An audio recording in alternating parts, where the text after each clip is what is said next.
बिस्मिल्लाहिर्रहमानिर्रहीम। जवाब दो के साथ मैं हूं फ़ारूक वड़ाइच। सैलाब पानी जो कुदरती नेमत है, ये किस तरह से ज़हमत बन रहा है और ये कुदरती आफत जो है इससे हमने कैसे निपटना है, कैसे आगे बढ़ना है, इसी पे हम बात कर रहे हैं। हमारे साथ आज शो में मौजूद होंगे जनाब वज़ीर बल्दियात पंजाब ज़ीशान रफ़ीक साहब, हमारे साथ ज़फ़र इकबाल भट्टू साहब मौजूद होंगे, आप माहिर आबी अमूर हैं। और अगले सेगमेंट में हम बात करेंगे कि अमेरिकी सदर डोनाल्ड ट्रंप ने भारत का दौरा क्यों मनसूख किया। ये बड़ी अहम डेवलपमेंट हुई है, इसके लिए हमें ज्वाइन करेंगे साबिक सफ़ीर जौहर सलीम साहब। मैं बात का आगाज़ करूँगा ज़ीशान रफ़ीक साहब आपसे। इस वक्त हम ये सब फेस तो कर रहे हैं, क्या इस वक्त सूरत हाल है पंजाब में? आपके पास बड़ी अहम वजारत है जो इन सारे मामलात को बड़ा कीनली आप देखते हैं। इस वक्त क्या सूरत हाल है, क्या नंबर्स हैं, कहाँ पर पंजाब जो है, कहाँ पर खदशा है कि अभी ख़तरा जो है कितना रह गया है, कितना आप कह रहे हैं कि ख़तरा टल गया है? जी बिस्मिल्लाहिर्रहमानिर्रहीम। फ़ारूक साहब बहुत शुक्रिया आपका। देखें, ये एक कुदरती आफत है और ये जो सैलाब इस दफ़ा आया है ये बिल्कुल अनप्रेसिडेंटेड है और इसकी पिछले 50-60 सालों में ना कोई मिसाल नहीं मिलती। बल्कि अब तो जो मुख्तलिफ एरियाज़ के अंदर कोई बात की जा रही है कि यहाँ पे बारिश 50 साल का रिकॉर्ड टूटा, यहाँ पे 60 साल का रिकॉर्ड टूटा। मैं समझता हूँ कि पाकिस्तान की तारीख़ के अंदर इतना बड़ा सैलाब का जो है ना वो खतरा कभी भी नहीं हुआ जितना इस दफ़ा हुआ है। मैं आपको सिर्फ एक मिसाल दे दूँ कि दरियाए चनाब में से मराला के मकाम में मैं रात उधर ही था और वहाँ पे तकरीबन मुझे पता चला कि 9.25 लाख क्यूसिक जो है ना वो सैलाब का रेला वहाँ से गुजरा है। और हालांकि इससे पहले जो सबसे बड़ा रेला गुजरा है वो 8.5 लाख क्यूसिक गुजरा है। तो मैं समझता हूँ कि इसी तरह से जितने भी बाकी दरिया हैं या जो ख़ास तौर पे जो नाले हैं, सियालकोट की तरफ तो जो नाले हैं जैसे नाला डैक है, नाला एक है, नाला भेड़ है, नाला पलखू है, इन्होंने बहुत तबाही मचाई है। अब नाला डैक की मैं आपको मिसाल दे दूं कि उसमें 24,000 क्यूसिक की कैपेसिटी है और 78 से 80,000 क्यूसिक वहाँ पे जो है ना वो गुजरा पानी का बहाव वहाँ से हुआ है। अब आप देखें ना कि कैपेसिटी से 4-4, 3-3 गुना जब ज़्यादा पानी आएगा तो ऑब्वियसली फिर वो उसका तो कोई हल नहीं हो सकता फौरी तौर के ऊपर। तो मैं समझता हूँ कि इसके ऊपर तो इस वक्त तो हमारा ख़ास तौर पे गुजरांवाला डिवीज़न जो है ना वो बुरी तरह मुतासर है। लाहौर के कुछ एरियाज़ मुतासर हुए हैं, लेकिन सबसे ज़्यादा मैं समझता हूँ कि सियालकोट और नारोवाल जो है हमें बहुत ज़्यादा मुतासर हुए हैं। गुजरात मुतासर हुआ है, आगे जो है ना हाफिज़ाबाद मुतासर हुआ है। इसी तरह से अब क्योंकि यहाँ से जब सैलाब के रेले आगे जा रहे हैं तो ऑब्वियसली आगे तो जिन इलाकों को जाके हिट करेंगे थोड़ा सा टाइम मिल जाता है प्रेपरेशन के हवाले से भी। तो अब ये खतरा तो ऑब्वियसली इस वक्त जनूबी पंजाब की तरफ बढ़ चुका है, लेकिन मैं समझता हूँ कि इसका जितना नुकसान हमारे इन एरियाज़ में हो चुका है इस वक्त, वो गवर्नमेंट अपनी पूरी कोशिश कर रही है कि लोगों को जो है ना वो रिलीफ फराहम किया जाए और गवर्नमेंट की मशीनरी जो है वो 24/7 यकीन करे काम कर रही है। आप सियालकोट में हैं, आपने कहा ना कि ये वाले नारोवाल और ये वाले एरियाज जो हैं अभी तक की जो असेसमेंट है, जारी बात है अभी तो पानी है, जब ये नीचे उतरेगा फिर जाके कोई समझ आएगी। लेकिन अभी आप कह रहे हैं अभी तक जो हम अंदाज़ा लगा रहे हैं कि ज़्यादा नुकसान इधर हुआ है। आपके यहाँ क्या सूरत हाल है? मैं अब बताऊँ आपको, कल मैं ज़फ़रवाल गया, ज़फ़रवाल में नाला डेक ने 3 हिस्सों में काटा और वहाँ से 3 हिस्सों में ट्रैवल कर रहा है डिफरेंट। इसी तरह मैं पसरूर गया, पसरूर में भी नाला डेक ने जो 2 हिस्सों में काट के 2 हिस्सों में ट्रैवल कर रहा है। बिल्कुल अपने नए नए रास्ते बनाए हैं और उस वजह से कहीं कहीं देहात जो है ना ज़ेरे आब आए हैं। अब ये बिल्कुल ये कुदरती आफत इस किस्म की है कि इसका फौरी हल तो कुछ नहीं हो सकता, लेकिन लोगों को रिलीफ जो है ना वो यकीनी तौर पर फराहम किया जा रहा है। हमारी जो इंतज़ामिया है, हमारी पुलिस है, 1122 है, हेल्थ के लोग हैं, हमारे बल्दियात के लोग हैं, ये 24/7 काम कर रहे हैं। और मैं खुद जहाँ पे भी गया हूँ लोगों ने इस मामले में ज़रूर इत्मीनान का इज़हार किया कि हमारे गवर्नमेंट हमारे पास पहुँची है।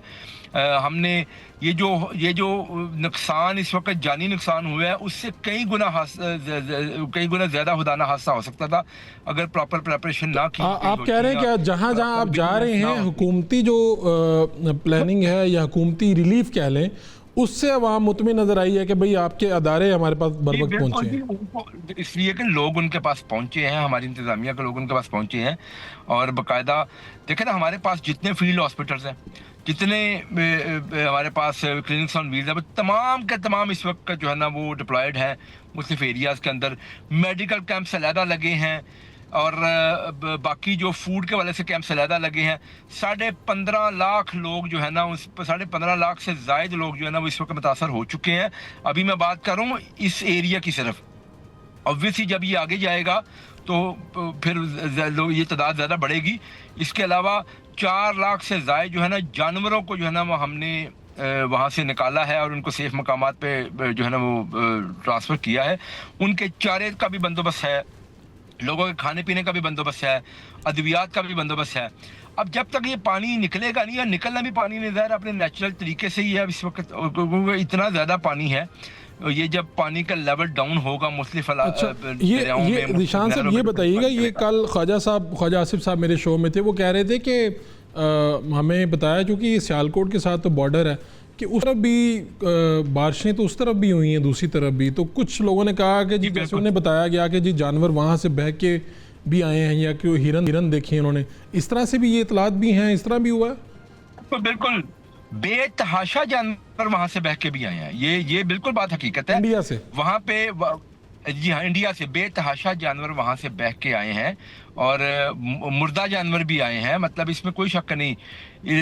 देखें, जो तबाह हाली उस तरफ हुई है ना, जो हमारे पास जो हम अंदाज़ा लगाते हैं, हमने तो अल्हम्दुलिल्लाह बहुत हद तक चीज़ों को कंट्रोल किया। हमने तो अपने लोगों की जानें भी बचाई, जानवरों को भी बचाया। लेकिन वहाँ से जितनी मकदार में चीज़ें इस तरफ आई हैं ना, वो तो हमें लगता है कि वहाँ पर तो तबाही बहुत ज़्यादा हुई है। और ये इसमें देखिए, बुनियादी तौर पे एक बड़ी इंपॉर्टेंट चीज़ ये है कि चीफ मिनिस्टर पिछले 4-5 दिन से वो 24/7 खुद काम कर रही हैं, खुद विजिट किया, वो खुद सियालकोट आई हैं, वो खुद वजीराबाद गई हैं, वो खुद नारोवाल गई हैं, वो इन सारे इलाकों में खुद जाके, उन्होंने खुद जाके भी देखा है, और हम लोग भी यहीं पे काम कर रहे हैं। तो इस वक्त देखिए, हमारी तरफ से फौरी खदशा तो इस वक्त कम हो चुका, मजीद सैलाब का तो नहीं है, सिर्फ बारिशों का पानी अभी मजीद यकीनी तौर पे ऐड हो रहा है। लेकिन जो बड़े रेले थे वो गुजर चुके हैं। लेकिन अब क्योंकि ये गुजरने के बाद जैसे मैंने पहले अर्ज किया कि ये आगे जा रहे हैं, ये साउथ तो जैसे पंजाब की तरफ? के मुकाम के ऊपर जा, जी साउथ पंजाब की तरफ जा रहे हैं, जैसे मुल्तान है वहाँ पे खदशा है। लेकिन देखिए, एक चीज़ ज़रूर है कि सियालकोट को, नारोवाल को वार्निंग नहीं मिलती, अचानक हिट होता है। लेकिन आगे इलाकों में एटलीस्ट हमारे पास थोड़ा सा टाइम होता है कि हमारे पास वार्निंग वाला होता है कि सिस्टम के, जी ये जो रैले आगे गुजर रहे हैं, उन्होंने आगे जाके ऑब्वियसली अगले इलाकों में भी जाना है। अब जैसे ना रावी में 2,20,000 क्यूसिक जो है ना पानी गुजरा है, अब वो आगे जा ही जा रहा है, और ये मुल्तान पहुंच चुके हैं इस वक्त। लेकिन हमारी कोशिश यही है कि ये अपने रूट से होता हुए, गुजरते हुए पंजाब से गुजर जाए, पंजाब से आगे सिंध से गुजर के तो ये आगे निकल जाए। लेकिन मैं समझता हूँ कि नुकसान जो हो चुका है वो तो अगली बात है, लेकिन इम्पॉर्टेंट चीज़ ये है कि लोगों को रिलीफ फौरी तौर पे हम फराहम कर रहे हैं। ठीक है निशान साहब, हमारे साथ ही रहिएगा। मैं ज़रा ज़फ़र इकबाल भट्टू साहब को शामिल कर लूँ, आप माहिर आबी उमूर हैं। ज़फ़र साहब, ये पानी, मतलब जिसा तो पानी के हवाले से इतनी ज़बरदस्त प्रोग्राम वगैरह करते हैं, ये पानी हमारे लिए अब क्या हमने अपनी प्लानिंग ठीक नहीं रखी? कुदरती आफत है, जिस तरह से 38-40 सालों बाद इस तरह से हुआ है। आप कितने मुतमईन हैं, दिखाई देते हैं इस पानी को महफूज करने के लिए? तो अभी भी शायद हमारे पास कोई सिस्टम मौजूद नहीं है। क्या आपका ओवरऑल जो सारी सिचुएशन बनी है, इस पर क्या कहेंगे? देखिए, इस बात में तो अब कोई शक नहीं रह गया कि ये जो फ्लड है ये अनप्रेसिडेंटेड है, और ये एक बहुत बड़ा फ्लड है जिसका हम सामना कर रहे हैं, खुसूसन जो हमारे मैदानी दरिया हैं। रिवर इंडस में 2010 में भी ऐसा फ्लड देखने में आया, 2022 में भी देखने में आया। लेकिन जो हमारे मशरकी दरिया हैं, जो प्लेन एरिया के दरिया हैं, उसमें काफ़ी 40-50 साल बाद कोई इस तरह का एक बहुत बड़ा फ्लड देखने में नज़र आ रहा है। तो ये तो एक बहुत अनप्रेसिडेंटेड चीज़ है। लेकिन इसके साथ साथ ये भी है कि जो हमारे इलाके हैं, जिस तरह गुजरांवाला डिवीज़न की हम बात कर रहे हैं, तो उसमें ये जो जितने भी नाले हैं और जिनसे तबाही हो रही है, इनमें फ्लड्स आते रहते हैं, और ये फ्लड्स जो हैं हर मानसून में, अगर नहीं तो हर दूसरे तीसरे मानसून में आते रहते हैं। और ये बात बिल्कुल ठीक है कि जो इनके कैचमेंट्स जो हैं वो अ, जम्मू और कश्मीर में हैं, और वो इतना टाइम नहीं देते कि कोई रिस्पांस टाइम के लिए हमारे पास वक्त नहीं होता। लेकिन ये है कि ये एक ऐसा फिनोमेना है, खुसूसन नालों की हद तक अगर मैं बात करूं, कि हम ये बार बार देख रहे हैं, जिस तरह बड़े बड़े नाले हैं, डेग है, एक है, या उसमें बिम्बर है, या और बहुत सारे नाले हैं। तो इस पे हमने काम नहीं किया, इस पे काम करने की ज़रूरत थी, और ये जो नालों से डैमेजेस हैं वो बचाए जा सकते थे। बाकी जहाँ तक बड़े दरियाओं की बात है, जिसमें चनाब है, रावी है और सतलज है, इसमें भी यही है कि जो चनाब है, चनाब में भी हमारे पास रिस्पांस टाइम बहुत कम होता है, क्योंकि पहाड़ी इलाके से अचानक जो है दरिया का पानी आ जाता है, और उसके बाद फिर सियालकोट पे एक लोड आ जाता है। लेकिन रावी जो है, रावी में भी हमारे पास को 150 किलोमीटर ऊपर से पानी आता है पहाड़ी इलाके से। हमारे पास अच्छा खासा रिस्पांस टाइम होता है। सतलज में इससे भी ज़्यादा हमारे पास रिस्पांस टाइम है, क्योंकि वो 250 किलोमीटर दूर से वो पानी आता है। अच्छा, मैं आपको ज़फ़र साहब मैं आपको इसलिए दरमियान में रोक रहा हूँ कि वज़ीर दिफ़ा हमारे साथ कल मौजूद थे, ख्वाजा आसिफ साहब। उन्होंने कहा कि मैंने कहा ना भारतीय अभी जारियत, हम इसे बार बार कह रहे हैं हर जगह पे, तो उन्होंने कहा वो तो हमारा दुश्मन है, हम कोई उनसे तवक्को नहीं रखते, लेकिन हमने भी वो ख़ास प्लानिंग नहीं की। आप इससे इत्तेफाक करते हैं इस बात से? जी, मैं वो उसी तरफ आ रहा था कि देखिए, सतलुज की अगर हम बात करें तो सतलुज में पिछले साल भी फ्लड आया, और सतलुज में 1 लाख क्यूसिक एक महीना चलता रहा है लास्ट ईयर अगस्त में। इससे पिछले साल भी सतलुज में पानी आया था। गो उससे पहले 1988 के बाद सतलुज में कभी पानी नहीं आया था, लेकिन 23 में भी आया, और 24 में तो पूरा एक महीना चलता रहा है। और 1 लाख क्यूसिक के चलने से भी सतलुज में बड़ी तबाही आई थी। जो लोग हैं, आबादियां हैं, बस्तियां, उसकी रीज़न यही है कि लोगों ने दरिया के अंदर घर बनाए हुए थे, फसलें थीं और सब कुछ, और दरिया का रास्ता रुका हुआ था। तो इस दफ़ा तो ये फ्लड जो है ये 3 लाख से भी ऊपर चला गया है, 3.5 लाख तक भी चला है, और अभी तक भी 2.5 लाख क्यूसिक जो है सतलुज में चल रहा है। लेकिन क्या देखने की वाली चीज़ ये है कि जो हमें 1 साल का वक्त मिला था, पिछले साल हमने ये चीज़ ऑब्जर्व कर ली, और हमारे पास ये कहने का नहीं है कि जी हम इसमें तो कभी पानी नहीं आया। तो हमने उससे क्या लेसन लर्न किए थे और क्या उनको इस दफ़ा इम्प्लीमेंट किया है। एक बात डेफिनेटली बिल्कुल सही है कि जो इदारों का इस वक्त रेस्क्यू और रिस्पांस का ऑपरेशन है, उसमें अपनी बसात के मुताबिक हर एक इदारा बिल्कुल काम कर रहा है, और इसी वजह से अल्हम्दुलिल्लाह हमारा जानी नुकसान जो है वो बहुत कम हुआ है। लेकिन असल चीज़ ये है कि रेस्क्यू और रिस्पांस तो उस वक्त होता है जब आफत आ जाती है। उससे पहले जो हमारे पास टाइम होता है, जो प्लानिंग का टाइम होता है और जो प्रिपरेशन का टाइम होता है। देखिए, डिपार्टमेंट्स और इदारे कह रहे हैं कि हमने प्लानिंग भी की हुई है, प्रिपरेशन भी की हुई है, लेकिन अगर प्रैक्टिकली देखें तो जो इंडिया ने वार्निंग दी और 3 दिनों का बताया कि जी 3 दिनों बाद फ्लड आया है, तो प्रैक्टिकली हमें ये नज़र आता है कि उस वार्निंग के बाद ही एक्टिवेट हुई हैं ये सारी चीज़ें, और लोगों ने स्पीड पकड़ी है और काम होना शुरू है।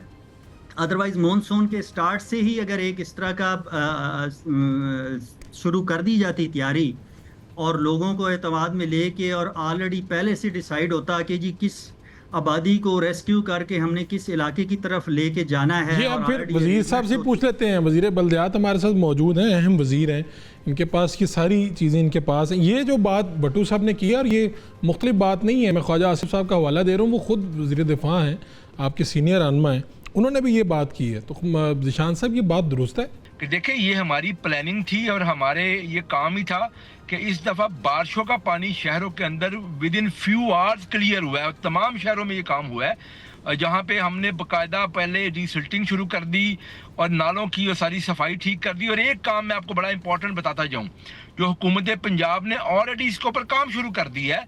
वज़ीर आला पंजाब ने पंजाब डेवलपमेंट प्रोग्राम के तहत पंजाब के तमाम शहरों में ये फैसला किया है कि जी वो तमाम शहरों के अंदर अंडरग्राउंड वाटर टैंक्स बनाएंगी, और उसके अलावा जो हमारा सीवेज सिस्टम है और हमारा स्टॉर्म ड्रेन सिस्टम है, ये दोनों चैनल्स अलग-अलग बनेंगे ताकि लोगों के ये जो बारिशों के पानी के हवाले से मसाइल है ये हल हो सके।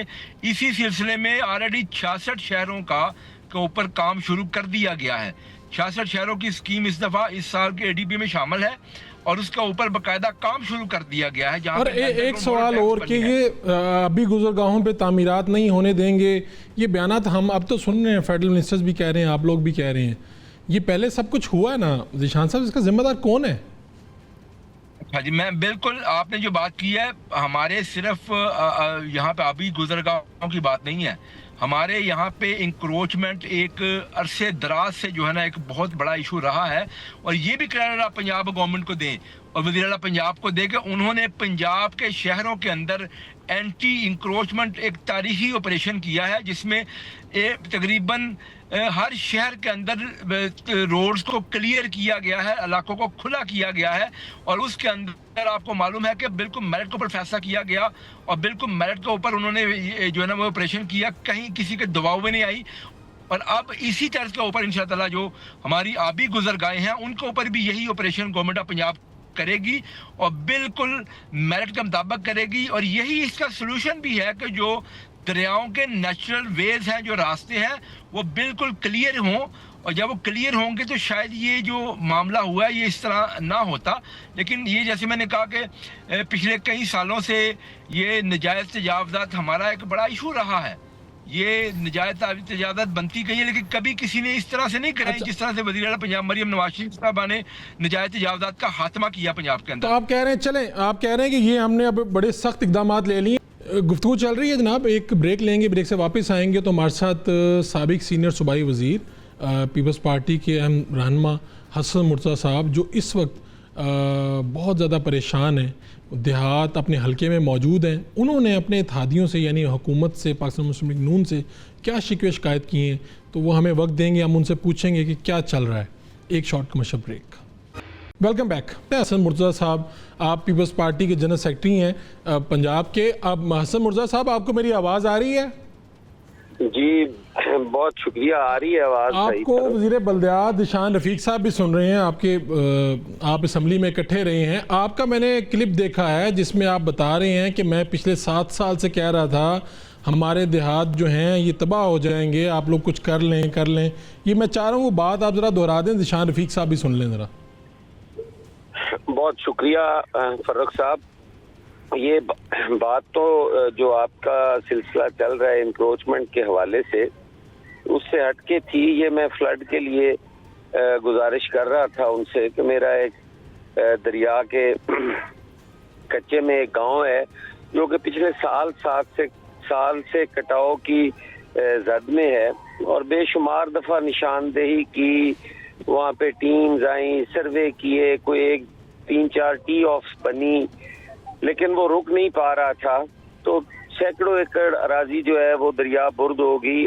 आगे मजीद भी खदशा है कि अगर इसी तरह कटाव होता रहा तो हजारों एकड़ अराजी और फर्टाइल लैंड जो है वो दरिया की नजर हो जाएगी। और अभी क्या सूरत हाल है वहाँ पे आपके यहाँ?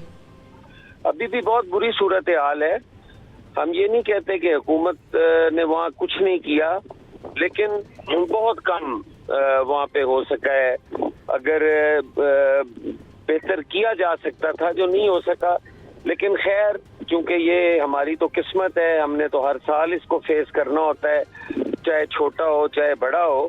लेकिन इस दफ़ा नुकसानात कुछ ज़्यादा हुए हैं और हुकूमत की तरफ से हमें नहीं लगता कि शायद वो इन इलाकों को आफत ज़दा करार दें या यहाँ के लोगों को कोई ऐसा रिलीफ मिल पाए जो देर पाओ। क्योंकि यहाँ तो जब काश्तकार मरता है तो उसको 5,000 रुपया दिया जाता है कि ये 5,000 रुपया पर एकड़ के हिसाब से हम आपके नुकसान का अजाला कर रहे हैं, जबकि उस गरीब के करोड़ों रुपए जो हैं वो डूब चुके होते हैं। एक एकड़ पे 5,000 मिलता है नुकसान पे? जी, ये पिछले दिनों में मरियम बीबी ने बड़ी कमाल मेहरबानी की, 5-5 हज़ार रुपया फी एकड़ उन्होंने दिया।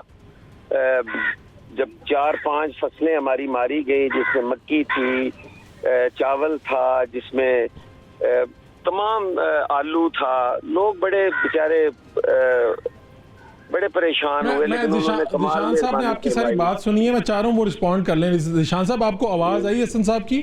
साबिक सीनियर सूबाई वज़ीर हैं। बिल्कुल आवाज़, जी बिल्कुल आवाज़ आई है। हसन मुर्तज़ा साहब भाइयों की तरह है।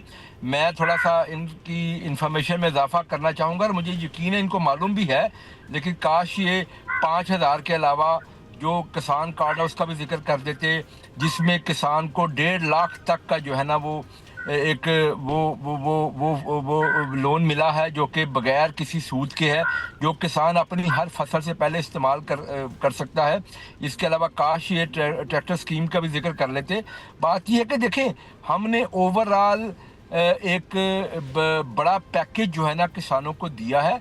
यकीनी तौर पे जो 5,000 की बात की है वो सिर्फ एक चीज़ है, स्पेसिफिक एक फसल के हवाले से, वो भी गवर्नमेंट ऑफ पंजाब ने ओवर एंड अबव जो ज़ाहिर है अगर किसी का नुकसान हुआ है उस हवाले से किया, लेकिन उसके अलावा भी बेशुमार चीज़ें की हैं जिसके ऊपर मैं ज़ाती तौर पे समझता हूँ कि किसानों के अंदर इसकी पजीराई है। हमें मालूम है कि मसाइल हैं, लेकिन देखिए हुकूमत की तरफ वो शिकवा नहीं कर रहे, आपसे रिक्वेस्ट कर रहे हैं ज़ीशान साहब। नहीं, मैं उस पर आता हूँ जी। देखिए मैं आप वज़ीर आला पंजाब मरियम नवाज शरीफ साहबा तो किस तरह अपने लोगों के साथ खड़ी होती है, इसकी बेहतरीन मिसाल ये है कि जब पिछले साल अगस्त सितंबर के अंदर पूरे पाकिस्तान में जब बहुत ज़्यादा बिल्स लोगों की आए तो मरियम नवाज शरीफ ही थी जिन्होंने लोगों के बिल्स के अंदर उनको रिलीफ फराहम किया। हालांकि उनके ऊपर बड़ी तनकीद की गई, वो इस तनकीद की परवाह नहीं करती, वो अपनी आवाम के साथ खड़ी होती हैं।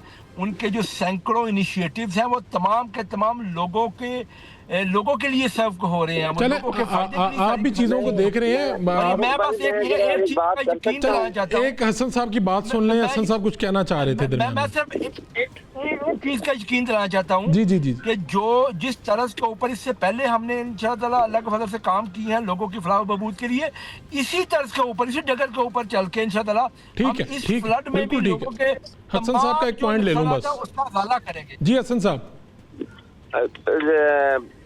फारूक भाई, ज़ीशान मेरे भाइयों से भी बढ़ के है। इतना प्यार ज़ीशान ने दिया, जब हम इकट्ठे रहे हमेशा इज्जत दी, एहतराम दिया। मैं उनका बेहद ममनून हूँ। और मैं कोई मरियम बीबी का ये गिला नहीं कर रहा कि मरियम बीबी अच्छी नहीं है, अपने लोगों के साथ खड़ी नहीं होती। वो बिल्कुल अपने लोगों के साथ खड़ी होती हैं, क्योंकि काश्तकार उनके हैं नहीं। वो एक शहरी आबादी से उनका ताल्लुक है, वो अर्बन लीडर हैं, सारा कुछ है। रूरल में उन्होंने 1.5 लाख दिया हमारे सर माथे पे, उनकी बड़ी मेहरबानी है। लेकिन मेरा भाई डीएपी भी तो 15,000 की बोरी कर दी। उसका जिम्मेदार कौन है? उसका जिम्मेदार कौन है? डीजल मसनूआत को आप देख लें कहाँ पे पहुंच गई हैं। यूरिया जो है 4500 रुपए का पर बैग हो गया है। ये सारी 10 बोरियां 1.5 लाख की नहीं मिलती डीएपी की। तो कौन सा मतलब है कि कर रही हैं? जिन शराइत पे कर्जा बिजनेसमैन को मिलता है, इंडस्ट्रियलिस्ट को मिलता है, क्या काश्तकार को उसी तर्ज पे कर्जे मिलते हैं? आपकी पॉइंट ठीक है, लेकिन ये सैलाब से बात आगे निकल जाएगी, क्योंकि अब ये मैं तो सैलाब पे ही कर रहा था। वो उन्होंने कहा ना 1.5 लाख, तो मैंने उस पे जवाब दिया।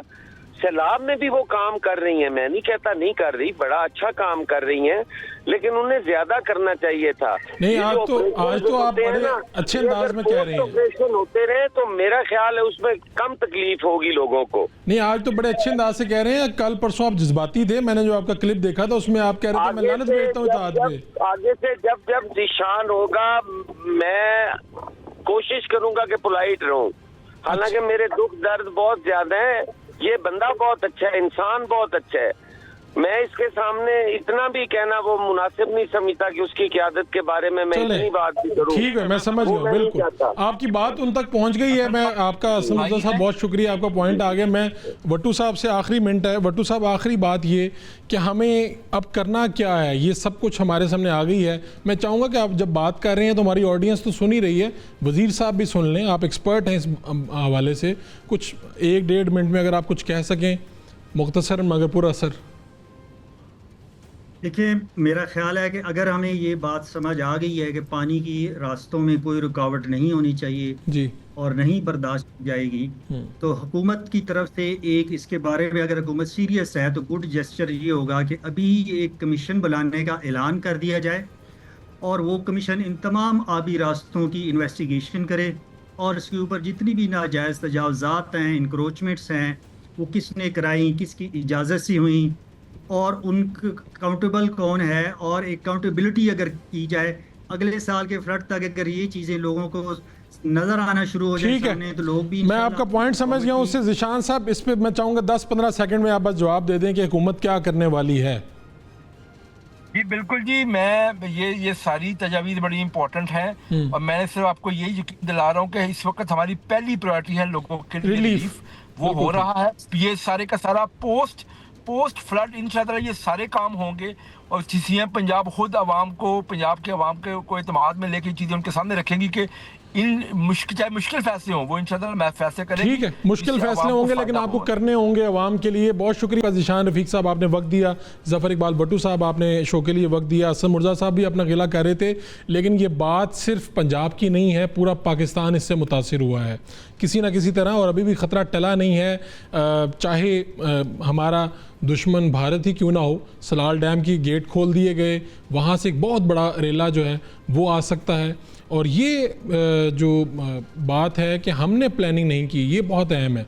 अब वुज़रा कह तो रहे हैं, बयानात तो दे रहे हैं, लेकिन प्लानिंग अब भी अगर हम कर लें आने वाले दिनों को, आने वाली नस्लों के लिए, तो ये बहुत ज़रूरी होगा। एक शॉर्ट कमर्शियल ब्रेक लेंगे, ब्रेक से वापस आएंगे तो बात करेंगे कि अमेरिकी सदर डोनाल्ड ट्रंप ने भारत का दौरा मनसूख किया है। और ये बात कोई नई नहीं है, ये तनाव कोई नया नहीं है।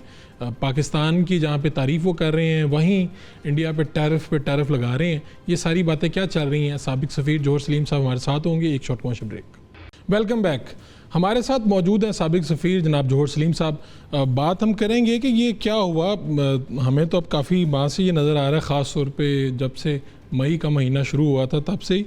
लेकिन अब ये क्या हुआ जौहर साहब के जो ट्रंप साहब हैं उन्होंने इंडिया का जो दौरा है वो मनसूख कर दिया। फिर अमरीकी अखबार ने बहुत कुछ लिखा है कि ये करवाहट कैसे घुली, यानी ये बात कहाँ से शुरू हुई, तो ये हुआ क्या है? जी बिल्कुल, न्यूयॉर्क टाइम्स में ये रिपोर्ट पब्लिश हुई, फिर उसके बाद ज़ाहिर है उसको बाकी सारे अखबारों ने भी वहीं से कोट किया है कि वो जो क्वाड मीटिंग के लिए हो रहा था ये दौरा, जो कि ट्रंप ने जब मोदी अमेरिका में उस वक़्त आए थे, तो उस वक़्त जो है ट्रंप ने वादा किया था कि वो क्वाड की मीटिंग के लिए इंडिया आएंगे। अब ये क्वाड क्या है? ये क्वाड 4 मुल्कों का एक वो जो अलायंस है, जो कि जिसमें ऑस्ट्रेलिया, जापान, अमेरिका और इंडिया शामिल हैं।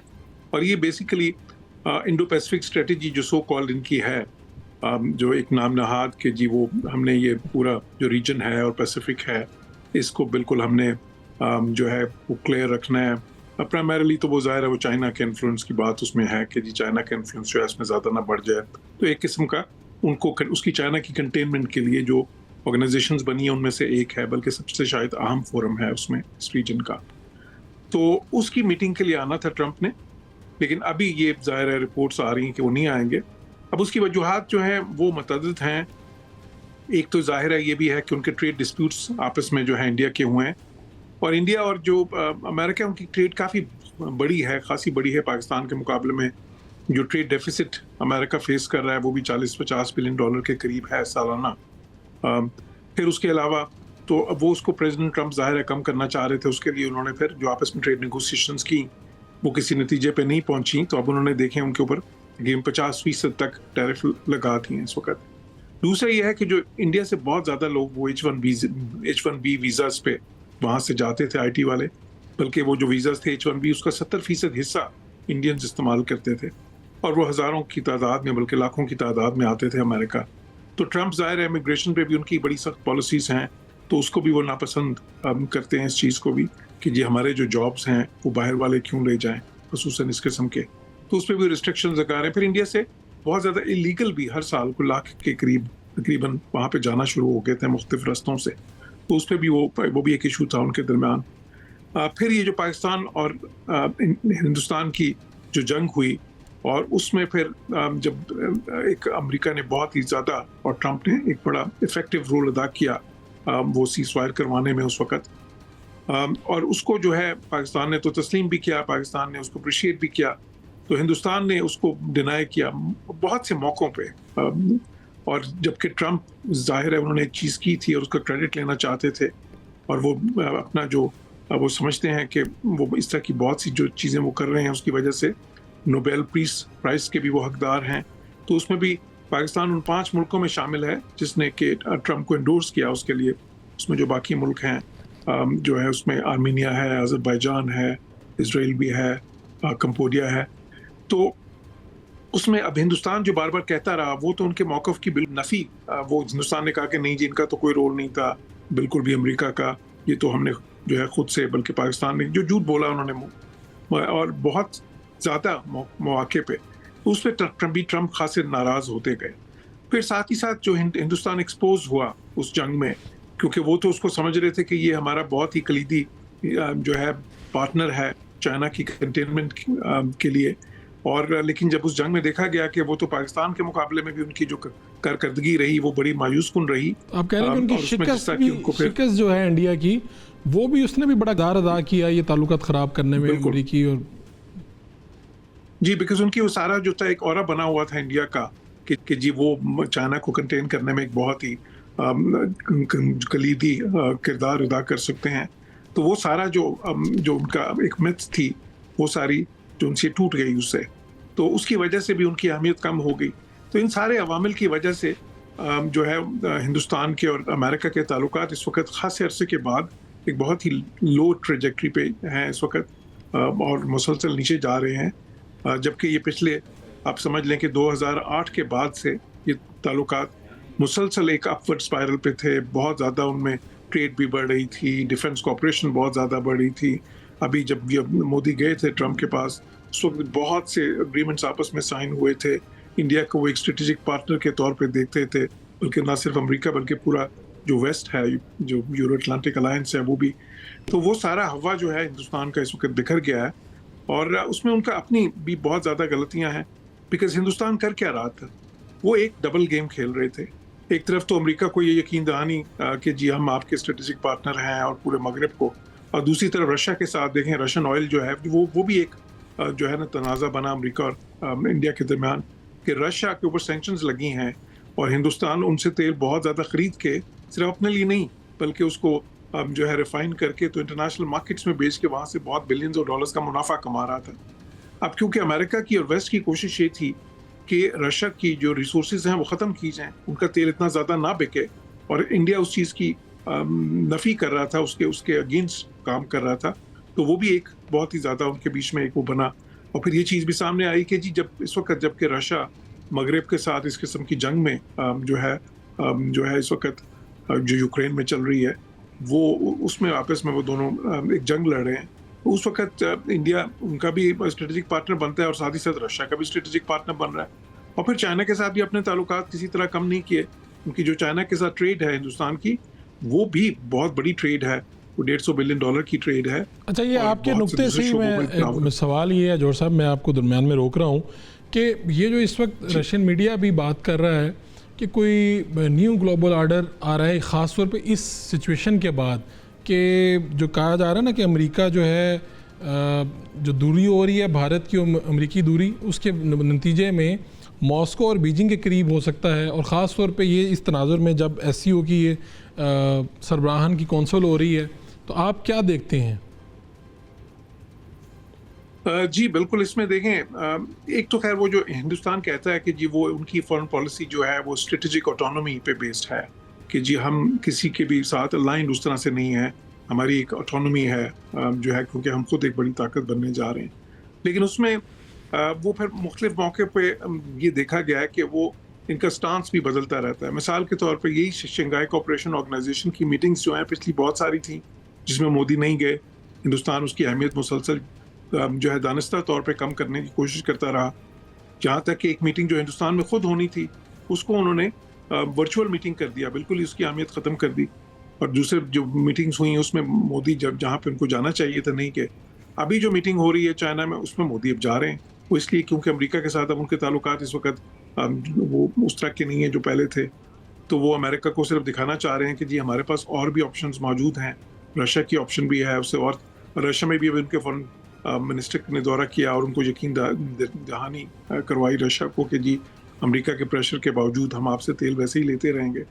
तो चाइना तो इस वक्त जो चाइना के साथ वो ज़्यादा थोड़ा सा करीब होने की एक दिखावा कर रहे हैं मेरे नज़दीक, क्योंकि उनके बीच में जो अवामिल हैं, जो फैक्टर्स हैं वो सारे जो चाइना और इंडिया के बीच में वो ऐसे हैं कि कभी भी उनके ताल्लुकात कोई बहुत ज़्यादा करीबी नहीं हो सकते।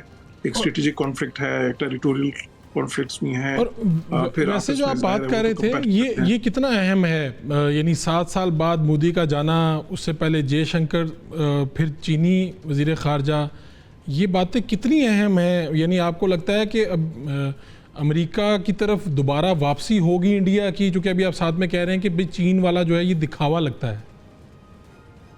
जी जी बिल्कुल। देखें, ये जाहिर है कि इस वक्त वो ये चाइना कार्ड प्ले कर रहे हैं, जिसको आप कह सकते हैं ना, कि अमेरिका चाइना को कार्ड। दिखाने के लिए कि जी हमारे पास और भी ऑप्शंस हैं। लेकिन इसमें कोई बहुत ज़्यादा सब्सटेंस नहीं है।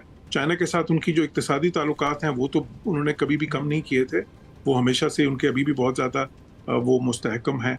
लेकिन जो उनके आपस में स्ट्रेटेजिक कॉन्फ्लिक्ट है, जो है ना, वो कंपेटिटर्स हैं इस खत्ते में भी और इसके अलावा दुनिया में भी, बिकॉज चाइना तो खैर बहुत ही बड़ी इस वक्त ताकत है दुनिया में, लेकिन हिंदुस्तान के भी जो है ना ख्वाब तो हैं उनके भी कि वो भी बहुत बड़ी ताकत बने।